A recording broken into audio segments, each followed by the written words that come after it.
Oh hey, I didn't see you there. It's your girl Gwen here, and today is another episode of, you guessed it, Jeopardy!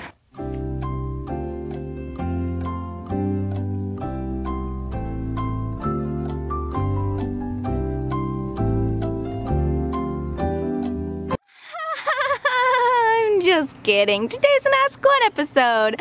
Y'all are so gullible. So back to the point.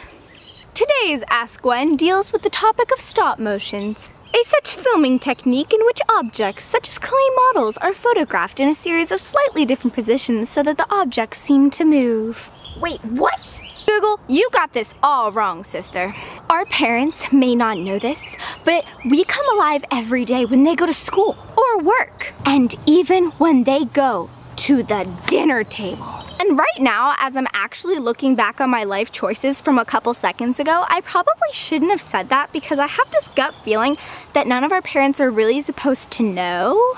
But between you and me, Google, I am highly offended. So, let's just get on with the video, shall we? So today I will be sharing with you my 10 great stop motion tips that should bring great success to you and your movable dollies. So let's begin. Tip number 1. Be sure to plan your stop motion entirely in advance before you start filming anything. The reason for this is because you wouldn't want to start filming and first off have no idea what you're doing. But most importantly, you would want to be prepared and make sure that you have all the props and sets that you're going to need for your stop motion. Because nothing's worse than not knowing what you want to do and running around getting things last minute, and then in the end it doesn't even look like a very good stop motion because you weren't prepared. Tip number 2. Make sure you have some good lighting up in here. Having good lighting is a big part of doing a stop motion, or really any video in fact. People aren't going to enjoy your video if they can't see it. And it's also prettier to look at something that's very good quality. So make sure to try your very, very best to get good lighting and consistent lighting in wherever you're filming. If you're filming inside, make sure you either use some lights that'll stay consistent the whole time or put in new light bulbs so that it's new and bright lighting. Or if you want to film outside, make sure you film in either overcast or cloudless days. If you film with either of these days, you should have a really good chance of having good consistent lighting.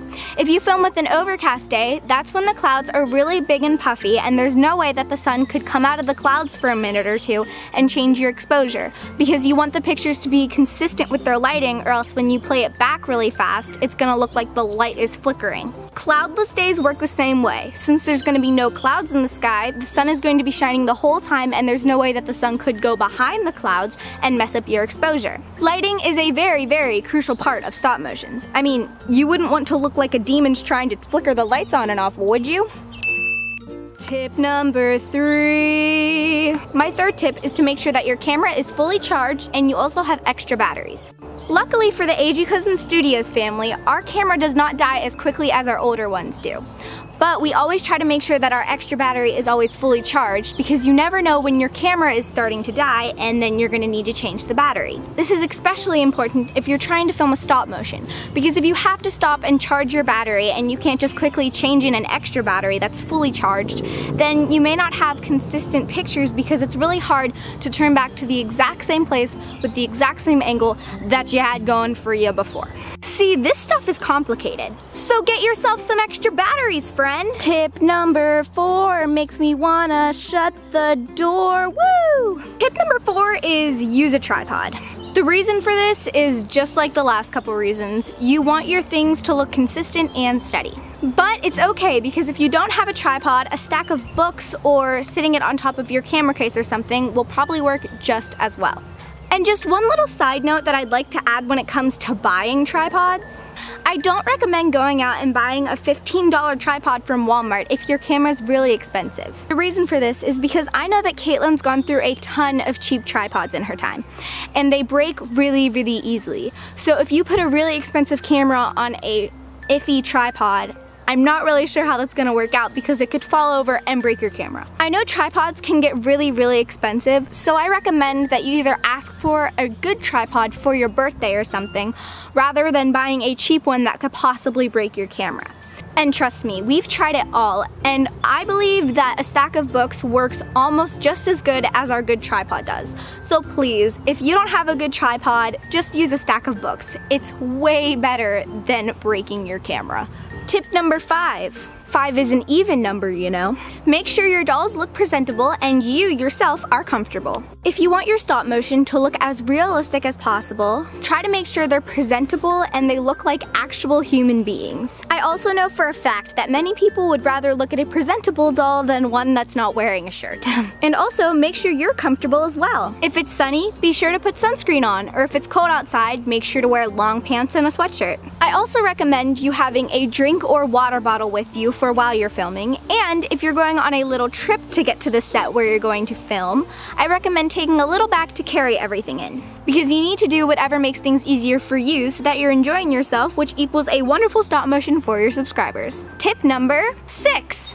Dang it, I can't put down 4 fingers. Ugh. Make sure you make your sets as realistic as they possibly can be. If your doll is supposed to be in her room, film in the doll room. If she's supposed to be outside playing soccer, take her outside with the ball. It'll be much more realistic if you actually put her where she's supposed to be. Tip number 7. You know, maybe after this I can go to 7-Eleven and get a slushie. Tip number 7 is know and understand the editing software that you're using. Because the more you know about it, the better you can make your stop motion look in the end. We personally use Windows Live Movie Maker for our stop motions, but you of course can use whatever you'd like. Down below in the description, I'll have links to some of my favorite and most useful editing software tutorials. Number 8. That's French for 8. My 8th tip is make sure you're putting your photos at the correct speed in your editing software.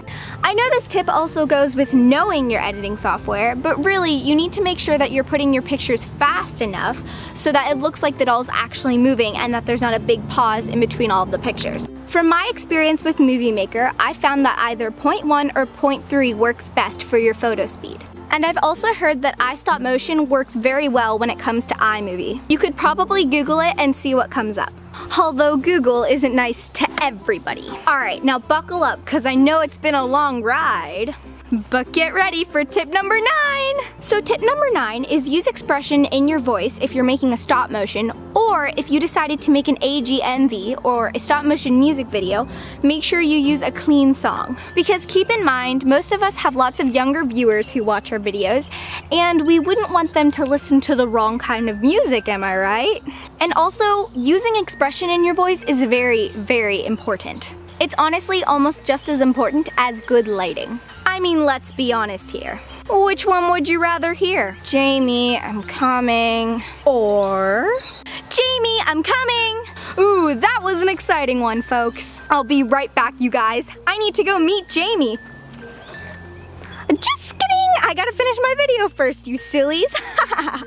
So finally, we've done it. We've persevered and we have made it. All the way to tip number 10. Woo, nice job, you guys. Now let's finish this thing. Now this last thing is kind of a given, but tip number 10 is have fun and be proud of your work. The whole reason you should be making stop motions is because you enjoy it. So if you're not having fun, there's no reason to do it. Be proud of your own work, and I guarantee that other people will notice. Also, another thing that I want you guys to remember is that stop motions can be very tedious and frustrating, and they're not the easiest thing to do in the world. If you keep at it, I promise you, you will get better. So keep practicing and happy video making! So I didn't actually plan an outro. Silly me, I should probably take my own advice and plan a video, right? Well, leave requests for next Ask Gwens down below. And, yeah. I guess I'll see you guys next time. You know, maybe I should go get that slushie from 7-Eleven. Mom, can I have